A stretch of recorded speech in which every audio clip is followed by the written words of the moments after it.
விடுதலைப் பயணம். அதிகாரம் 22. ஈடுதருதல் பற்றிய சட்டங்கள்.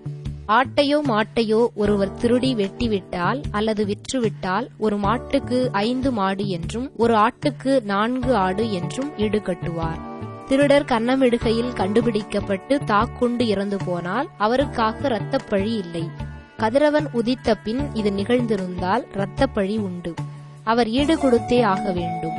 திருட்டுக்கு ஈடாக அவரிடம் எதுவுமே இல்லையெனில் அவர் விற்கப்படுவார்.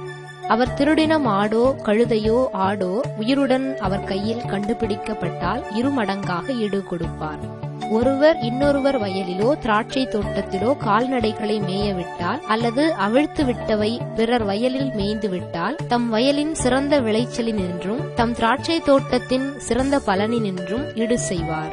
தீப்பிடித்து முட்புதர்களில் பரவி தானிய குவியலோ விளைந்த பயிரோ வயலோ எரிந்துவிட்டால் தீயை மூட்டியவர் ஈடுகொடுத்தே ஆக வேண்டும். ஒருவர் பிறரிடம் பணத்தையோ பொருள்களையோ பாதுகாப்புக்காக ஒப்படைத்திருக்க அவை அம்மனிதர் வீட்டிலிருந்து களவு போய் திருடர் கண்டுபிடிக்கப்பட்டால் திருடர் 2 மடங்காக ஈடு செய்ய வேண்டும். திருடர் கண்டுபிடிக்கப்படாவிடில் பிறர் பொருள்களில் வீட்டுத் தலைவர் கை வைத்தாரா இல்லையா என மெய்ப்பிக்க அவர் கடவுள் முன் நிற்பார். நம்பிக்கை துரோகம் எதிலும், அது மாடு கழுதை ஆடு உடை அல்லது வேறு எது பற்றியதானாலும் இது என்னுடையது என இருவரும் கூறினால் வழக்கு கடவுளிடம் வரவேண்டும். கடவுள் யாரை குற்றவாளியாக தீர்ப்பிடுவாரோ அவர் 2 மடங்காக பிறருக்கு ஈடு செய்ய வேண்டும்.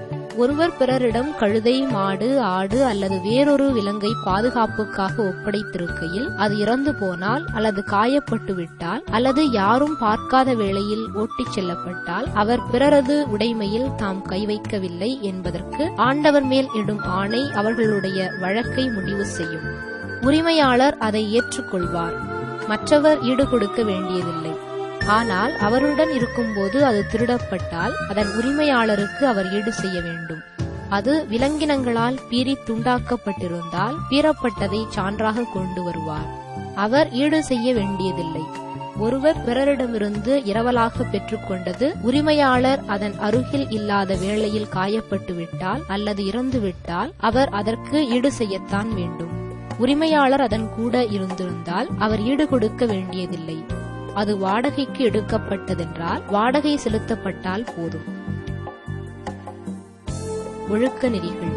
திருமண ஒப்பந்தமாகாத கன்னிப்பெண்ணை ஒருவன் வசப்படுத்தி அவளோடு கொடுத்தால் மனைவிக்குரிய பரியம் கொடுத்து அவளை வைத்துக் கொள்ள வேண்டும். ஆனால் அவள் தந்தை அவளை அவனுக்கு கொடுக்க முற்றிலும் மறுத்தால் கன்னிப்பெண்ணுக்குரிய பரியத்துக்கு சமமான பணம் அவன் கட்ட வேண்டும். சூனியக்காரி எவளையும் உயிரோடு விட்டு வைக்காதே. விலங்கோடு புணர்பவன் எவனும் கொல்லப்படவே வேண்டும். ஆண்டவருக்கே அன்றி வேறு தெய்வங்களுக்கு பலியிடுபவன் அழித்தொழிக்கப்பட வேண்டும். அந்நியனுக்கு நீ தொல்லை கொடுக்காதே, அவனை கொடுமைப்படுத்தாதே. ஏனெனில் எகிப்து நாட்டில் நீங்களும் அந்நியராயிருந்தீர்கள். விதவை அனாதை யாருக்கும் நீ தீங்கிழைக்காதே.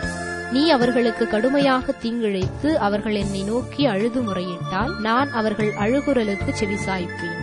மேலும் என் சினம் பற்றி எரியும். நான் உங்களை என் வாளுக்கு இரையாக்குவேன். இதனால் உங்கள் மனைவியர் விதவைகளாவர், உங்கள் பிள்ளைகள் தந்தையற்றோர் ஆவர். உங்களோடு இருக்கும் என் மக்களில் ஏழை ஒருவருக்கு நீ பணம் கடன் கொடுப்பாயானால் நீ அவர் மேல் ஈட்டிக்காரன் ஆகாதே.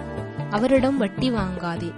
பிறருடைய மேலாடையை அடகாக நீ வாங்கினால் கதிரவன் மறையும் முன் அதை அவரிடம் திருப்பிக் கொடுத்துவிடு. ஏனெனில் அது ஒன்றே அவருக்கு போர்வை. உடலை மூடும் அவரது மேலாடையும் அதுவே. வேறு எதில்தான் அவர் படுத்துறங்குவார்? அவர் என்னை நோக்கி அழுது முறையிட்டால் நான் செவி சாய்ப்பேன். ஏனெனில் நான் இரக்கமுடையவர். கடவுளை நீ பழிக்காதே. உன் மக்களின் தலைவனை சபிக்காதே. உன் பெருகிய விளைச்சலையும் வழிந்தோடும் ரசத்தையும் எனக்கு படைக்க தாமதிக்காதே. உன் புதல்வருள் தலைப்பேரானவனை எனக்கு அர்ப்பணிப்பாய். உன் மாடுகள் ஆடுகள் ஆகியவற்றை பொறுத்தமட்டில் நீ அவ்வாறே செய்வாய். குட்டி 7 நாள் தன் தாயோடு இருக்கட்டும்.